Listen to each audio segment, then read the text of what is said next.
سر میرا سوال یہ ہے کہ کیا حضور وسلم کے روضہ مبارک کا دروازہ کسی وی آئی پی کے لیے، کسی بادشاہ کے لیے کھولا جاتا ہے؟ جی نہیں، یہ بھی ایک ایسا مسئلہ ہے جو لوگوں میں بہت پھیل گیا ہے اور غلط مشہور ہو گیا ہے لوگوں کے اندر۔ لوگ یہ سمجھتے ہیں کہ فلاں بادشاہ وغیرہ آتے ہیں اور وہ نبی صلی اللہ علیہ وسلم کی قبر کی زیارت کے لیے جاتے ہیں۔ آپ کو عمومی طور پہ میں خلاصہ بتاؤں کہ یہاں کے بادشاہ بھی نبی صلی اللہ علیہ وسلم کی قبر کی زیارت نہیں کر سکتے ہیں، قبر کی یعنی کہ قبر تک نہیں جا سکتے ہیں۔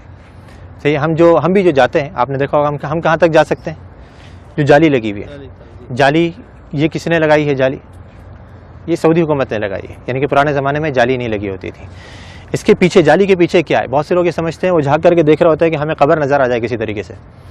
قبر ناممکن ہے کہ نظر آ جائے، کیونکہ جالی کے پیچھے 3 دیواریں ہیں۔ ایک تو آپ جانتے ہیں کہ گھر کی دیوار تھی، آپ صلی اللہ علیہ وسلم کہاں پہ مدفون کیے گئے؟ گھر کے اندر مدفون کیے گئے تھے۔ حدیث آتی ہے نبی صلی اللہ علیہ وسلم کی کہ نبیوں کا انتقال جہاں پر ہو جاتا ہے وہیں پر ہی دفن کر دیا جاتا ہے۔ تو صحابہ کرام میں بہت بڑا اختلاف ہوا تھا جب آپ صلی اللہ علیہ وسلم کا انتقال ہوا کہ کہاں پہ دفن کرنا ہے۔ انصار نے کہا کہ انصار کے علاقے میں، مہاجروں نے کہا کہ ہمارے علاقوں میں، ہر کسی نے اچھی سے اچھی تجویز دینے کی کوشش کری اور چاہا کہ ہمارے علاقوں میں ہو۔ قریب تھا کہ تلواریں نکل جائیں۔ حضرت ابو بکر رضی اللہ عنہ آئے اور آ کر کے حدیث سنائی کہ میں نے نبی صلی اللہ علیہ وسلم سے سنا ہے کہ نبی کا انتقال جہاں ہو جائے وہیں دفن کر دینا چاہیے۔ تو صحابہ کرام یہ تھے کہ جو ابھی جنگ چھڑنے والی تھی، فوراً تلواریں اپنے بند کر دی گئیں۔ اور ساری ہمارے درمیان میں بھی یہی ہونا چاہیے کہ جب حدیث آ جائے تو ہمارے درمیان کسی بھی قسم کا اختلاف ہو وہ فوراً ختم ہو جائے۔ تو آپ صلی اللہ علیہ وسلم کو دفن کیا گیا کہاں پر؟ دیکھا گیا کہ آپ کا انتقال ہوا ہے حضرت عائشہ کے گھر کے اندر۔ آپ صلی اللہ علیہ وسلم حضرت عائشہ کی گود میں سر رکھے ہوئے تھے، آپ بیماری کی حالت میں تھے، بہت زیادہ بخار کی تپش میں تھے، تو آپ صلی اللہ علیہ وسلم کو وہیں پر ہی مدفون کر دیا گیا جس جگہ پہ آپ کا انتقال ہوا۔ تو وہ جگہ کون سی تھی؟ گھر۔ اب گھر کی ظاہری بات ہے 4 دیواری تھی، 4 دیواری کے باہر کچھ عرصے کے بعد پرانے زمانے میں ہی ایک اور دیوار بنائی گئی جس کے 6 کونے تھے، 6 کونے، یعنی کہ عام طور پہ 4 کونے ہوتے ہیں نا گھر کے دیوار کے، اس کے 6 کونے بنائے گئے تھے۔ یہ 6 کونے کیوں بنائے گئے تھے؟ پیچھے کی طرف سے قبلہ بھی اس طرف ہے، جنوب میں، مدینہ کا جنوب میں قبلہ ہے، گھر ادھر ہے، گھر کے پیچھے کا جو علاقہ ہے وہاں پہ تیکون بنایا گیا تھا۔ جو دیواریں ہیں وہ تیکون کر کے بنائی گئی تھی۔ کیوں تیکون بنائی گئی تھی؟ تاکہ کوئی شخص جب نماز پڑھے تو اس کی سیدھ نبی صلی اللہ علیہ وسلم کی قبر کی طرف نہیں ہو، ادھر کوئی نماز نہ پڑھ سکے، تاکہ آپ صلی اللہ علیہ وسلم کی قبر سامنے نہیں آئے نماز کے درمیان میں۔ کیونکہ نبی صلی اللہ علیہ وسلم کی حدیث یہاں پہ لکھی ہوئی، آپ نے بورڈ پہ پڑھی ہوگی کہ آپ صلی اللہ علیہ وسلم نے قبرستان میں یا قبر کی طرف رک کر کے نماز پڑھنے سے منع کیا ہے۔ تو وہاں پہ یہ دوسری دیوار بنائی گئی۔ اب 2 دیواریں بنی ہوئی ہیں، تیسری دیوار ان دونوں دیواروں کے درمیان میں بنائی گئی، اس کے باہر نہیں۔ 2 دیواریں بنی ہوئی ہیں، ان کے درمیان میں یہ تیسری دیوار بنائی گئی۔ تو اس دیوار کے اوپر یہ گنبد کھڑا ہوا ہے، اس دیوار یا اس کے ساتھ میں کچھ چھوٹے موٹے ستون سے ہیں، ان کے اوپر یہ گنبد کھڑا ہوا ہے۔ یعنی جیسے میں نے ابھی تھوڑی دیر پہلے ذکر کرا تھا کہ جو اندر گھر کی دیوار ہے وہ تو کچی ہے، اس کے اوپر گنبد نہیں بنایا جا سکتا ہے، تو گھر کے باہر کی دیوار پر یہ گنبد کھڑا کیا گیا۔ تو اب یہ 3 دیواریں ہیں، یہ 3 دیواروں کے اندر جو پہلی دیوار تھی، سب سے گھر کی جو دیوار تھی، اس کے اندر پہلے زمانے میں ایک کھڑکی تھی، ایک دروازہ تھا اور اوپر ایک روشن دان تھا۔ روشن دان وہاں سے ہوا ہے۔ کھڑکی اور دروازہ جو پرانے زمانے میں بند کر دیا گیا تھا، رہ گیا تھا روشن دان۔ وہ بھی کچھ عرصے کے بعد اس ڈر سے کہیں کوئی پرندہ اندر گر کر کے مر نہ جائے اور اس کی بسان بدبو وغیرہ اندر پھیلے، وہ بھی بند کر دیا گیا بالکل۔ تو اب کوئی اندر جانے کی جگہ باقی رہی؟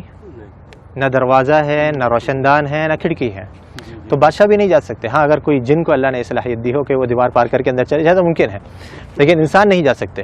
تو اب وہ جو لوگوں کو غلط فہمی ہوتی ہے وہ یوں ہوتی ہے، لوگ یہ سمجھتے ہیں کہ دیکھو ہمارے سامنے دروازہ کھولا گیا اور وہ بادشاہ صاحب یا فلاں وزیر اعظم جو اندر جا رہے ہیں، وہ جالی کا دروازہ کھولا گیا، وہ دیواروں کا دروازہ نہیں، وہ دیواروں کا دروازہ تو پیک ہے بالکل، اس کو یہاں کے بادشاہ بھی اندر نہیں جا سکتے۔ تو وہ جالی جو ابھی سعودی حکومت نے لگائی ہے وہ اس لیے لگائی ہے کہ پہلے زمانے میں لوگوں نے گھر کی دیوار سے برکت لینی شروع کر دی تھی، اس کو چوما چاٹی یا اسے مسا کرنا، اس کو چھونا، تو یہ غلط کام ہے۔ جیسے میں نے ابھی ذکر کرا کہ نبی صلی اللہ علیہ وسلم نے آثار کے تتبع سے منع کیا ہے، نبی صلی اللہ علیہ وسلم کے بتائی ہوئی شریعت کے مطابق ہم نے عمل کرنا ہے۔ آپ نے کیسے سلام کرنا ہے نبی صلی اللہ علیہ وسلم کے اوپر، آپ وہ سلام کریں گے آپ کو اجر ملے گا، ثواب ملے گا۔ آپ نے جو سلامتی کی دعا کرنی ہے حضرت ابوبکر صدیق کے لیے، عمر فاروق کے لیے، اس پر اجر ملے گا، سنت کے کاموں پر آپ کو اجر ملے گا۔ لیکن دیواروں کی چوما چاٹی کرنا، یا جیسے بہت سے لوگوں کو دیکھا جاتا ہے مسجد نبوی کے در و دیوار کو ابھی بھی وہ اپنے رومال اتار کر کے اس پہ پھیر رہے ہوتے ہیں کہ اس کے اندر برکت منتقل ہو جائے، یا کوئی احرام کا کپڑا لایا ہوا ہوتا ہے یا کوئی ٹوپی اتار کر کے اس پہ پھیر رہا ہوتا ہے، یہ سب غلط کام ہے۔ تو یہ پرانے زمانے میں جب شروع ہوئے تو اس زمانے کے جو علماء کرام تھے، لوگ کہتے ہیں نا یہ وہابی، تم تو اس زمانے کی پیداوار ہو، ہمیں بیچارے ہم وہابی کہتے ہیں، ہم تو اپنے آپ کو وہابی نہیں کہتے۔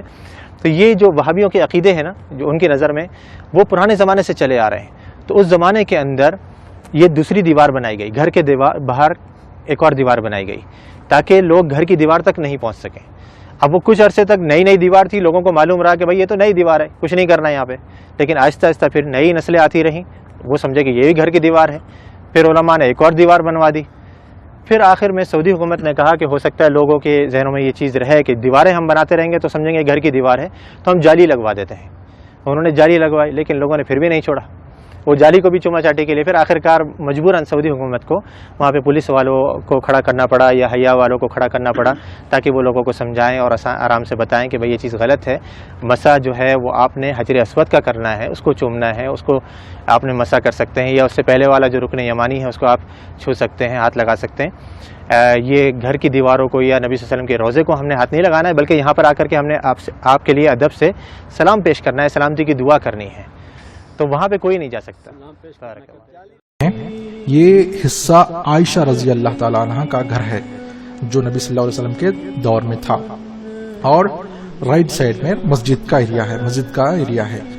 آپ تمام جانتے ہیں کہ نبی صلی اللہ علیہ وسلم عائشہ رضی اللہ تعالیٰ عنہ کے گھر میں ہی انتقال کر گئے، اور عائشہ رضی اللہ تعالیٰ عنہ کے گھر میں 3 قبریں ہیں، ایک محمد صلی اللہ علیہ وسلم، اور اس سے تھوڑا سا نیچے ابو بکر صدیق رضی اللہ تعالیٰ عنہ، اور دوسرے عمر رضی اللہ تعالیٰ عنہ۔